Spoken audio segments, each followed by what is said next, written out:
And there we go, we got ourselves a quarter cord all stacked up here, guys. These guys have been buying off us for a few years, but when our truck got stolen, they kind of ran out of wood, and we got back here and they had just all these just little tiny splits. There's a couple more down there. I decided to grab those and put them at the top there because I don't know if they're going to be using them as kindling, but first in, last out, whatever that saying is. But look good. We are out though.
Good day and welcome back to the channel, everybody. As you guys seen in our beginning of the video, we kind of got a couple little cool clips through them all together there. That's kind of the extent of our video footage this week. We've been it's been tree after tree after tree after tree, and we've been just doing a lot of tree jobs here lately, and unfortunately getting no video footage. It's just sometimes getting these tree jobs out of the way, you're getting through it, and it's just setting up cameras, getting those right camera angles and stuff, trying to get some new footage for you guys. It can be a bit of a hassle, so I kind of just neglected on getting any video footage on these tree jobs. But I decided to throw in a couple of those kind of little video clips for the beginning of this video for anybody that's been with the channel. I want to show you guys a little bit of action here. We're going to be pretty much finishing off this video with a little bit of talking, pretty much walk around our yard here and talk to you guys a little bit about some chainsaw safety-ish, kind of. We'll get into that though here. Alright, so as we make our way through our wood yard here, we got all of our maybe this winter's boiler wood, but for sure next year's boiler wood. We got a good stack of this stuff going on here. We got, I'm gonna say we got almost 10 to maybe 12 cords worth of these logs that we got to get split up. Only reason they're boiler wood is because it's all kind of a bigger stuff. Some smaller stuff that's twisted all up and stuff, it just doesn't make that nice of wood. We cut it at various lengths. Kind of, we don't really measure anything out. It's just load it up as quick as you can and get out of there, and try to get 2 to 3 loads out when we do go out for the stuff per day. Just sells good, and it's a nice little cheaper option for anybody else. Like, we put a lot of effort into our main product, our nice 16-inch cut stuff that we stack up all nicely. Make sure it's all nice. We toss out all the mold stuff, anything that's a little bit spunky, it all get tossed to the side, and we don't kind of keep the best. Even if it twisted up too much, we just toss it to the side into our boiler wood, because we sell it for kind of a premium price there compared to this stuff over here. But as you get, most of you guys know our wood yard and have been around it a few times, because I know our followers been base. You guys have been stuck around for quite a bit. But in today's video, we are working on one of our tree jobs. It was on Sunday there. Pretty big spruce tree. It was the blue spruce, so the pine needles were all they got you there. Weren't very soft or whatnot. They poked you pretty good. But we're taking this tree down here, went up to the top, and I got this job off another company. They decided to give it to me, which I'm gladly able to take any job that people like to hand off. But we took this job, not really knowing what we're getting into, got to the job, and we found out 2 big tops on the side. But everything came down nicely. A little sketchy though, because those 2 tops are actually rotting down probably a good 1.5 feet into the trunk. So it was a little scary being up there and being all shaky and stuff, knowing either side could break down. But sometimes that's when you gotta know you gotta trust the tree, because it is a green tree, and you always gotta trust your equipment that you're using when you're up there. But pretty much 1/3 of the way into the job, my finger decided to kiss the saw, or the saw maybe kiss my finger, one of the two. Don't want to have any I don't know what's it called, safety people getting into the comments area. Dealing with a chainsaw on a daily basis, these things do rise every now and then. Nothing major happened. I still got all my limbs, everything. Maybe I should have came in for maybe a stitch or 2, but that's just not the way we do it around here. But I don't know if the camera catches that very good. There we go. We got there's gonna be a little flab there coming off there, as you guys can kind of see that little line. And it's still attached at the top there. But she was a decent little cut. She scraped on the very tip there too. I guess I could have been wearing gloves to protect that, but I'm not too confident in a lot of the gloves that you can buy nowadays, unless you're gonna go spend a uber amount on some chainsaw gloves. But I personally find them a little bit more of a hassle than anything. Wintertime or when it's wet out, it's always good to have gloves, because just the conditions. But when it's dry out, I find it's always better to go up there with barehanded. I can handle the chainsaw, feather it to the right throttle as I need be, and I just work better completely all around when I'm barehanded myself. Some people, they might need some gloves, of course, but I'm not judging nobody. It's just that's the way I go. And yeah, finger kissed it a little bit. Like I said, no big deal, but happened 1/3 of the way through the job site. And I know this probably ain't going to pertain to most of our audiences, because I think roughly about 70% of you guys are 40 plus, and a lot of you guys are some hardened men, of course. But some of the younger fellows out there, I know that as soon as they get a blister, smash their thumb, whatever, starts to go black, cut themselves pretty good. As long as you're not missing the limbs or nothing, I think you should just take a little break, get that bleeding under wraps, wrap it up. You don't really have to go to the hospital, maybe clean it out, of course, and just get back to your job. Hour or two after the job, or after doing your job, you're not even going to really notice anymore. You're just going to be doing your job.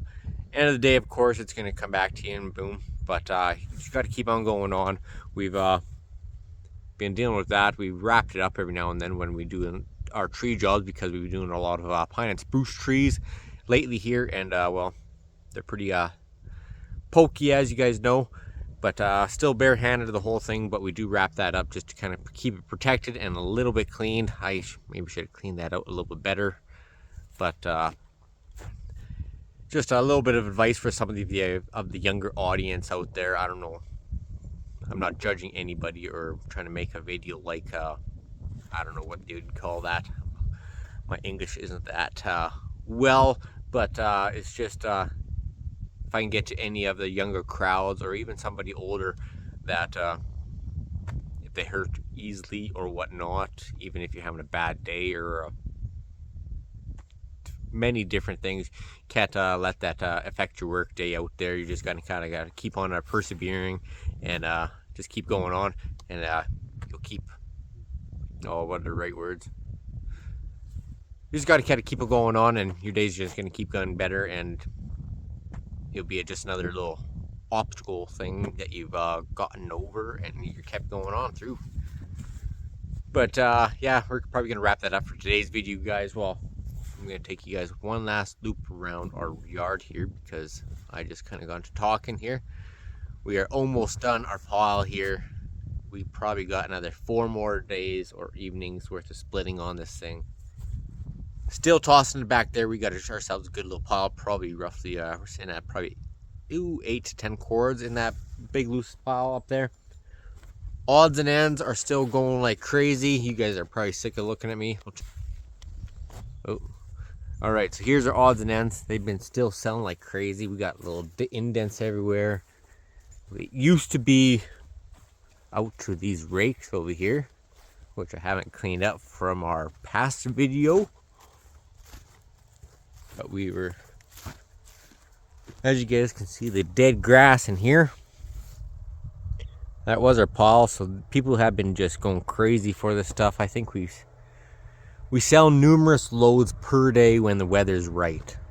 When the get a little rain, even when there's a little, we still be making a couple sales on this stuff. Just the price is right, people have been going after it, and I'm happy about it. People are happy. But behind me, we still got this big pile. We've been digging into it. As you guys can see, we had this pallet all stacked up there, and it was on that line. Dug into that a little bit for some of our sales and restocking on our other side. We still got that massive 30 cords all stacked up there. Haven't really touched that at all this year, though. Most of the stuff, most of our sales have been either pre-split and then done. Otherwise, we had our big pile near some of our pre-stacked wood up here at the very beginning there, and that's all sold out. And usually for some of our sales, at least lately here, we've been cutting and then selling right as it's been pretty much right into the trailer and sold. Coming in here a little darker, we got our bundles of Kindling, tons of them there. I think we're sitting at 90 some. They've been selling for about $8, $10 delivered out to our orders. We just sold another 20 bags this morning to our local town in Olds here. We got one gas station there. They take 20 bundles every now and then. We might be getting another couple orders with down in Strathmore, not Strathcona. My bad on that last video. Strathmore, west or east of Calgary. We got the fast gas there, and apparently he knows a couple of the other guys. He's gonna be talking to them. I'm personally gonna get a hold of them myself and see if we can strike a deal. I can give them a bit of a discount if a bunch of people want to buy. Really good people out there. I already kind of gave him a bit of a discount on his wood. We were charging him a certain price. But when you got really good customer service and just really friendly clients, you kind of want to keep that business. And apparently he sells a couple hundred every summer, so we're going to try to keep on that contract. The last guy he dealt with was dealing with him for 8 years, but he was just a bit of an ignorant guy, and he liked myself, so hopefully this all works out, and we might be getting into the bag business again. We will see, though. But yeah, that's our yard tour. We'll talk to you guys again on Saturday there. We'll probably have a stump grinding video because we're renting a big old stump grinder. But yeah, we'll talk to you guys again later. Thanks for tuning in to Armands High Life. Bye, guys.